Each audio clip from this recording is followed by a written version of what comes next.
Ngayon, ang gagawin natin is magluluto tayo ng adobong langka na may gata at hahaluan natin na siya ng karne ng baboy uli. Ayan.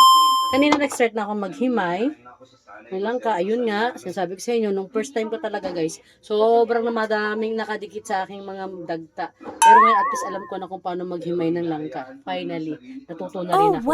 Kasi first time ko talaga maghimay ng langka. Wala talaga akong hilig gulay ng langka. Hilig lang ako sa mga sabaw-sabaw.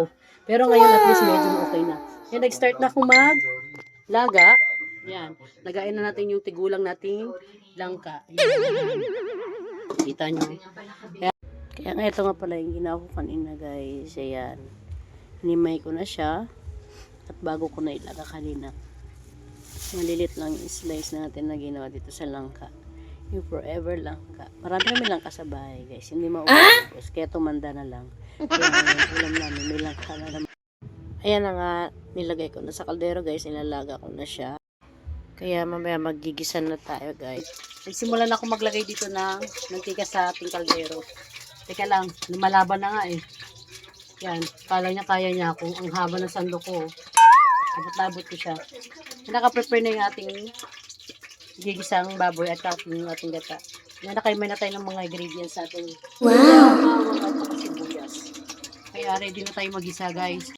So ayun na nga guys, hindi ko na nga inisa-isa paggisa at hindi ko na na-videohan. Then nagmamadali na tayo.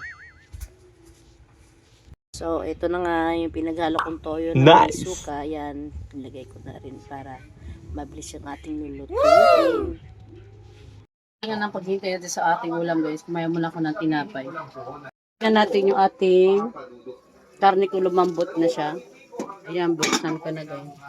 Ay, medyo mano pa. Mga 10 minutes. Para ako sa ulam. 10 minutes pa siya guys ha. Natakpan natin uli siya kasi medyo matigas pa. Lagyan natin yung ating gata. Dami nating gulay na langka guys. Lagyan na natin siya. Kita nyo. Pinalambot ko na siya para at least hindi na siya matigas no, pag kinain. Kasi ngayon ating langka is senior na, matanda na. Kaya kailangan natin palambutin muna at lagain para hindi na siya mahirap kainin mamaya. At lalambot na lambot na siya, di ba?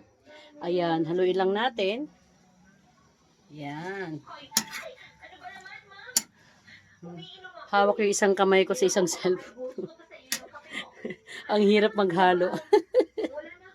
Oh no! Nako, hirap talaga maging cooking master. Yan, hinahalo ko na siya. So, ayan na nga. Hinahalo na natin siya guys. Yan, mabusising galawa at isang kamay lang ang gumagana. At isang kamay. Titimpla na natin siya, di ba? Lagyan natin na siyang isang cubes ng baboy. Yan. At nilagyan ko na rin pala siya ng ibang ingredients na pampalasa guys. Hindi ko na pinakita kasi alam nyo na, mag-isa lang ako dito kung ng aking video. Ayan. Takpan na lang natin siya uli habang hintayin na natin siyang lumambot. Wow!